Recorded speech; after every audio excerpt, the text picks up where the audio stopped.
So it's hot outside in your classic car and your wife won't go anywhere with you. She wants AC. Well, before you buy that kit, I've got some tips and tricks that I need to show you that's very important to make sure that the safety of the kit and your car stays in your favor.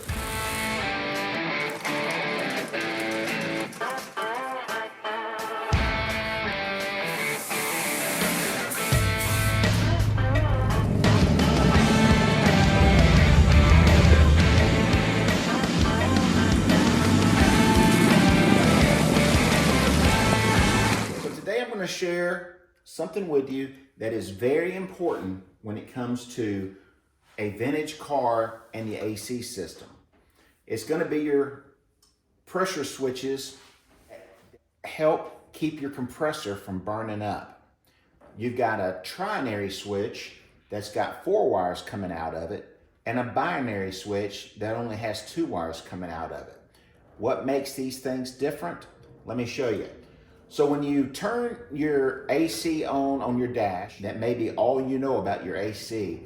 It sends power to one side of this switch. The switch tells the system that it's got pressure on it or it's got freon in it. And if it does, then it sends power to this side and it turns your compressor on.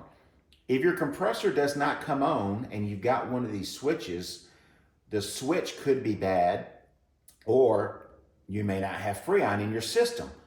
So this is one of the first places to check to make sure that your system is properly working if it doesn't work.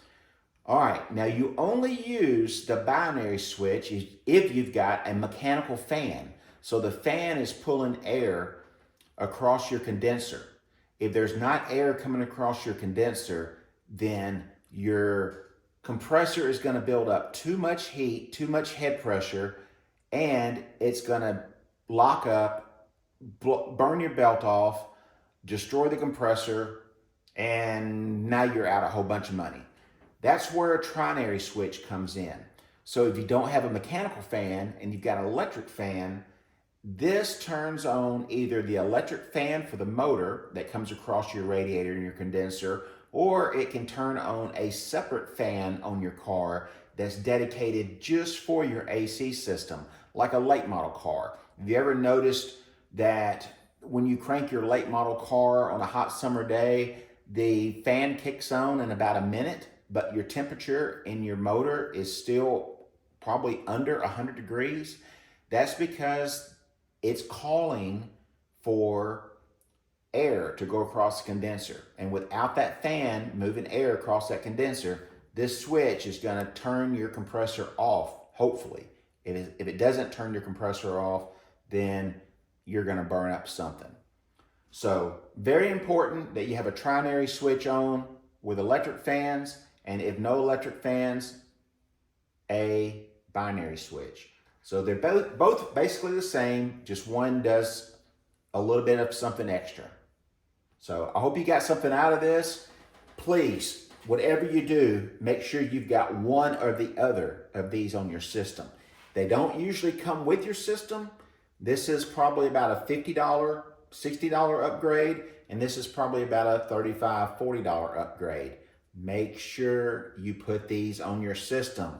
Ask me how I know, because that is one of the #1 causes for compressors to lock up on these vintage cars. Now, I've been a dealer for Vintage Air and a couple of the other companies for 30 years now, and I've installed my fair share of the units, and I always put one or the other on there. Matter of fact, I usually upgrade everybody that buys a system from me. I automatically upgrade them at no cost to the trinary switch because nobody wants to pay that extra $20. They always want it at a deal.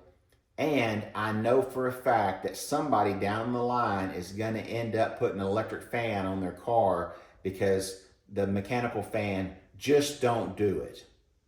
Anyway, thanks for watching. Check out one of these other 2 AC videos that I've got over here, probably right here. And like, tag, share, and subscribe, and let all your friends know about Spanky's Hot Rods and Customs, where we have a lot of hot rod content.